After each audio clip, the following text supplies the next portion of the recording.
My name is Andrea Morse. My business is Sculpture Conservation Studio in Los Angeles, California, and we work on objects and architecture.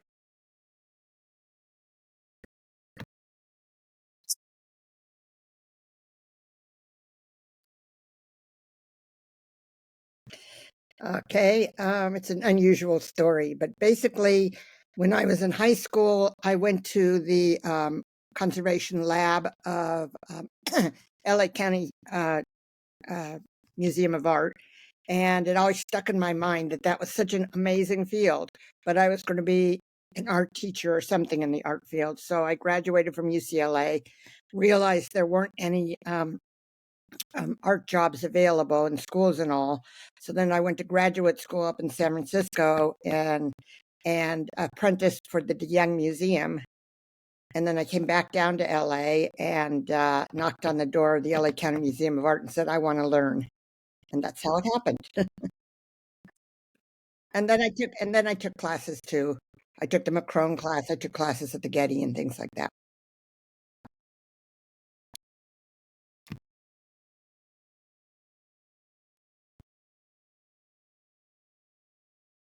Do you have on the different schools that you attended and how they taught conservation, or the different classes, I guess, at the Getty versus up in San Francisco when you were in grad school? I went in Did San you go to Francisco. West for conservation, or? It was not there were the only conservation programs were back east. And I moved down to Los Angeles to get married, so I wasn't about to move back east. So the Young Museum, I apprenticed there, and the conservator taught me.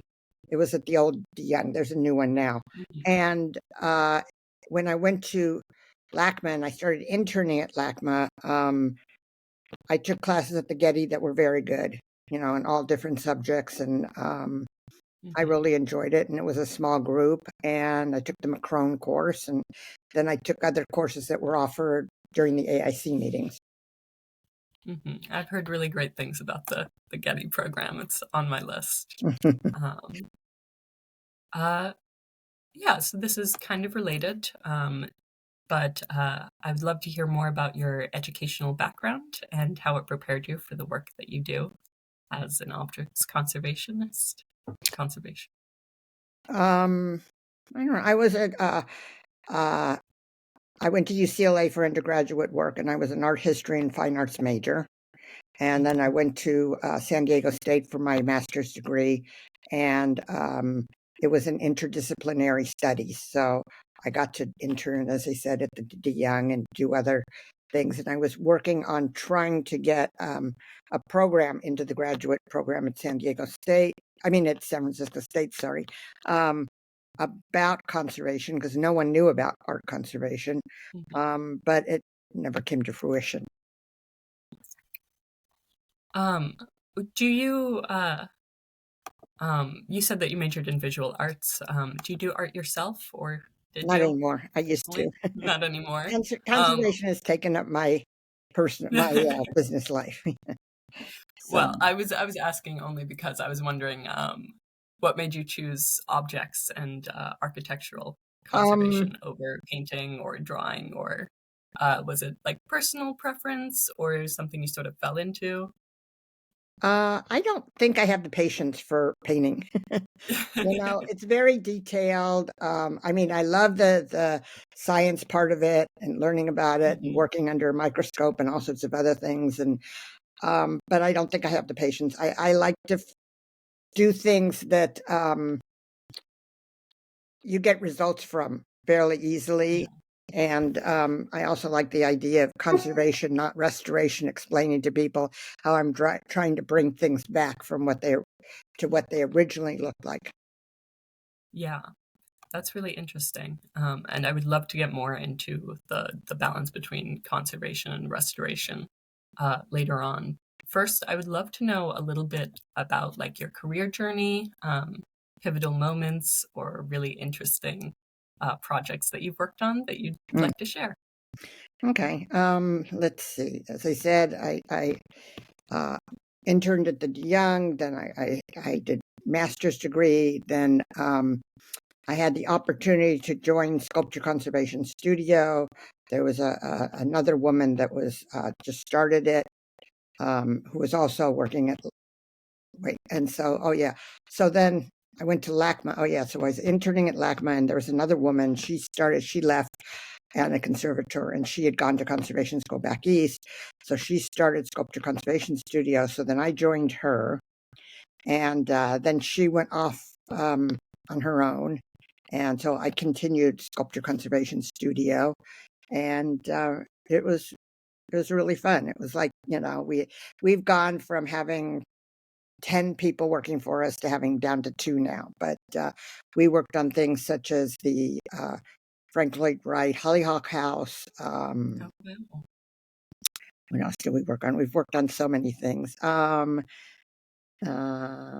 else? We're working at a place called Lotus Land in Montecito right now, which is it's sort of a museum home type situation with gorgeous gardens, sculptures. Where else have we worked? We work for a lot of cities. Work for the city of Burbank, city of Los Angeles, city of Beverly Hills, city of San Diego. So many things. I can't remember them all. Yeah. Do you find yourself doing more object conservation or architectural work? Architectural preservation. Well, I closed down for a little while during the pandemic. And so Yeah. when I opened up again, I really opened up. UCLA Sculpture Garden is also one of our clients. And so UCLA still wanted us to work there. And it was a great opportunity to work on specialized, not just maintenance, but like we repatinated the ARP sculpture and did some other things that we weren't able to do when the kids were around all the time, since there were no kids at the university at the time.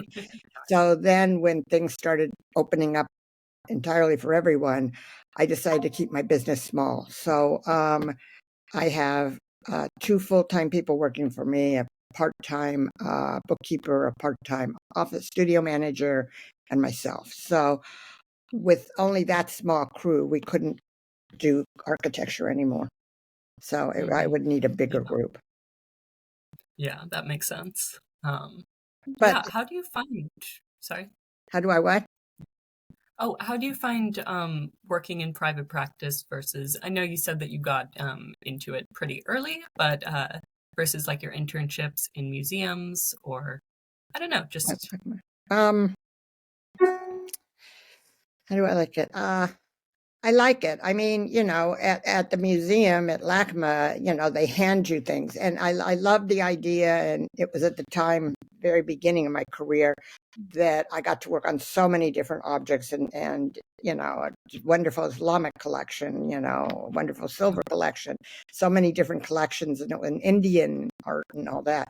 So that was amazing opportunity. Once you're in private practice, you have to go out and find your clients, and yeah. it's a lot more work. Plus, you have all the paperwork instead of just writing a condition report and a treatment report. You have a lot more to do.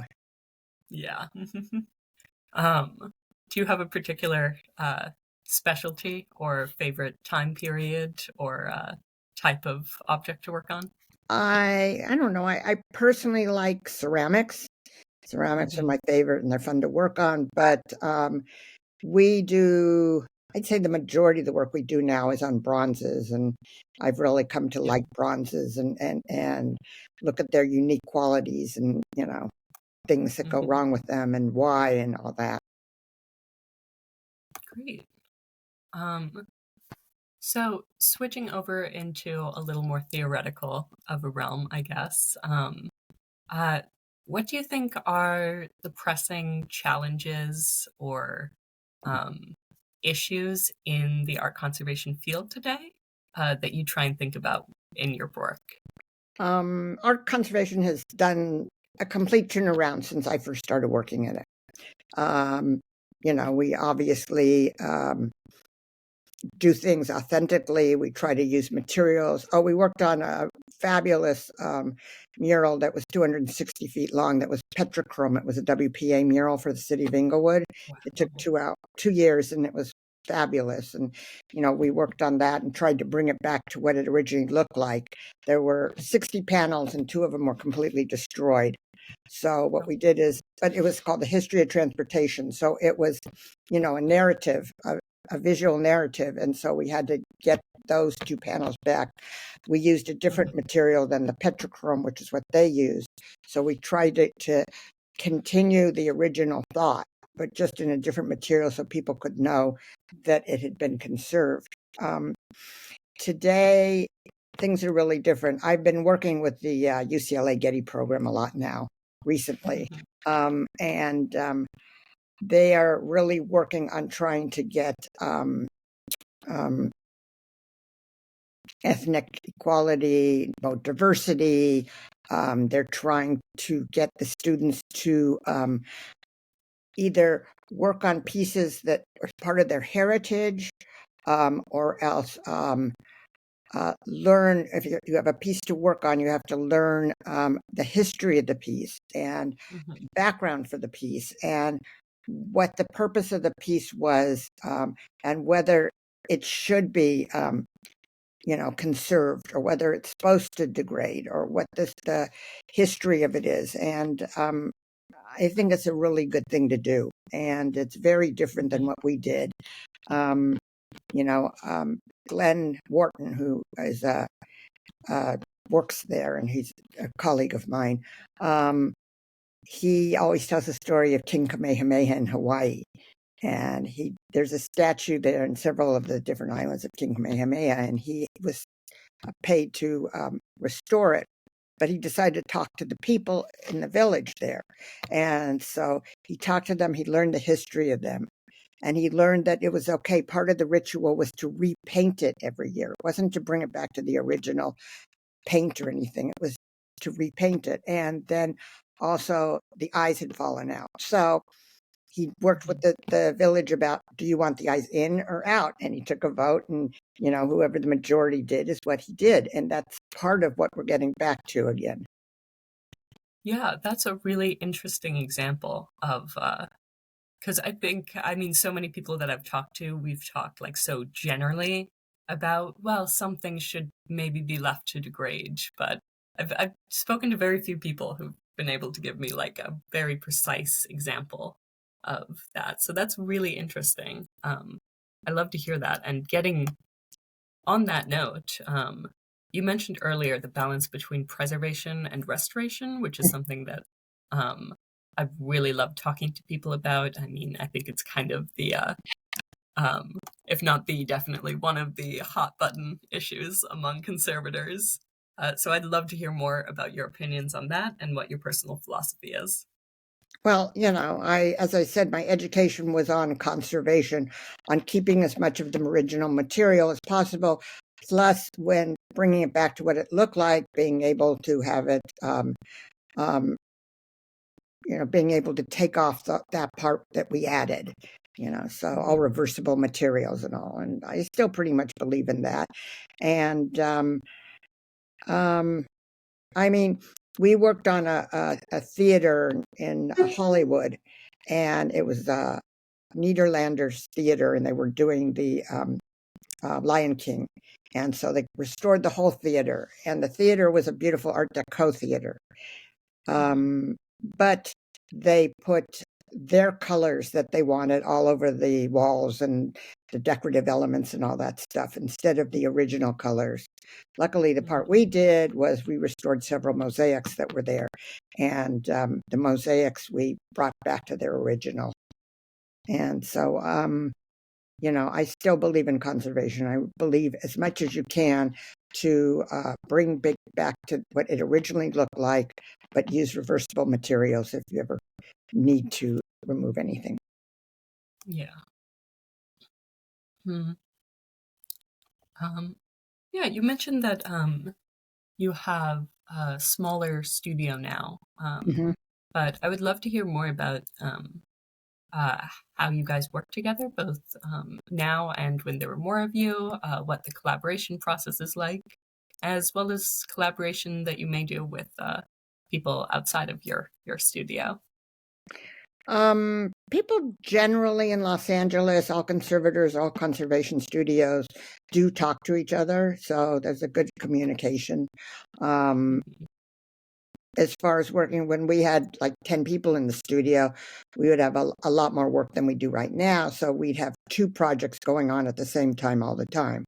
So every Monday we'd have meetings, and then we decide who would work on which project, and discuss. We had lots of different forms you fill out, that what you need, whether you need equipment for that, what the materials are you need at the time. Mhm. So it was pretty well organized. So we had an office manager who also kept everyone organized, and she was great. And it worked pretty smoothly. I mean, we didn't let anything slip through our fingers then. And Mhm. what else was I going to say? All phone calls were answered, all emails were answered. Um, so we pretty much got things done, and pretty Yeah. much on time.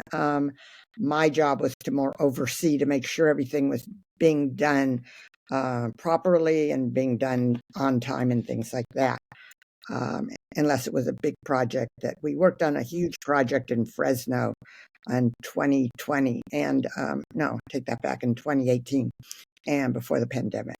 And I was up there a lot working on it. And now it's much smaller. Now, basically, because we've been in business for so long, I've been able to pick the clients I like, and I don't have to Yeah. deal with the clients I don't like, or, you know, put up with them and all. Um, Mhm. we have to, actually, I saw a client the other day who had a Corten bell that was part of a Indian from Santa Fe project. And they said, well, it wasn't this rusty color, and now it's this rusty color, and I want to make it shiny again. And it's like, that's what the material's supposed to do, and it's hard to tell a client, that's part of private practice too. Um, Mhm. that this is what the material's like, and you can do things like, you can lacquer it and all, shine it, take off all the patination or the covering right now, and lacquer it, but it'll still come back. Yeah. So that's the fun part about the smaller lab, is we have a lot more um, time for each other, for all of us to talk. We don't have our meetings Mhm. so much because we don't use our studio as much. It's very different now. We email and text a lot, and you know if need be, and we'll meet on site for things, but things still get done pretty efficiently. Yeah. Yeah, on that note, I mean, technology has changed like so much so quickly in the Mhm. conservation field over the last couple of decades. I would love to hear your thoughts on how you keep up with that, how you, yeah. um we keep it as best as we can. I mean, not having a full-time office manager um, Mhm. sort of slows us down, because she always kept up on everything. And but I still have to do it myself. And as far as everything, used to be slides, now everything's digital. Mhm. We download everything, and actually that's worked better, because instead of somebody having to go to the store and have the slides developed and things like that, film developed and things like that, everybody just puts it down on our Google, um, and what else does it? It just, we just try to keep up with the latest, and you know, we used to have to write down specifically, when we look at a sculpture, the all the details for the condition reports. Now you just take some photographs, and you can go back to your lab and look at the piece itself and be able to write it up. Mhm. Yeah. Um, well, we're reaching the end of my list, but before I ask my final question, I'd love to open up the floor to you if there's anything I haven't asked about that you'd like to share. Yeah, sure. So as I said, my career's taken me on many different paths, and one of the paths was about start before the pandemic. I was able to get some money to give a grant to be able to teach UCLA undergraduate art students about art conservation. They knew That's nothing amazing. about it. There was never a class. So There's although so they never, few for undergraduates. so it was, all these these art students got out and they had no idea what to do. They wanted to go into public art, which is basically, an office job type of thing. But there's so much more. So I was having two undergraduate interns every semester come and work with us, and I taught them the basics about it, and just sort of, then sort of open their eyes up to other fields of art that they never even knew. And I loved doing that. We did that for about 5 years. And then the pandemic came, and UCLA wasn't as agreeable to keep doing this. Plus, my studio is much smaller now. Yeah. And so then I started working with the UCLA Getty program. So now I'm working with the students again, which is great. And, I just love it. And I have them come out to the UCLA Sculpture Garden one day every year and show them how to maintain the sculptures and talk to them about sculptures and different, um, metals and stone and all sorts of materials. And they really love it. It really gives them more hands-on instead of just, book learning. That's really amazing. That's so incredible. I mean, yeah, there's so few classes available to undergraduate students. Hmm. And that actually leads perfectly into my last question, which is, do you have any words of advice for aspiring conservators? Yeah, I would say after, you go to conservation school, I would definitely work in an institution for a year or two to get that experience, to have the variety of paintings, objects, whatever, paper or whatever, that you wouldn't necessarily get right away if you went into private practice. Private practice is a lot more challenging and a lot more competition, so to speak. Um, and I loved my days at LA County Museum of Art and working. And it's nice to get a rapport with curators too, so you understand what the curators are doing, why they're doing it, why they're putting on these shows, working with the pieces, sometimes even traveling with them. Um, and it's a really, really good experience before you go off on your own. Great. Well, thank you so much again for taking the time to speak with me. I Thank really you. appreciate it. Okay. Thank you. I love doing it. And if you have Thank any you. further questions, let me know. And good luck. Absolutely. Okay. All right, I'm just going to stop the recording.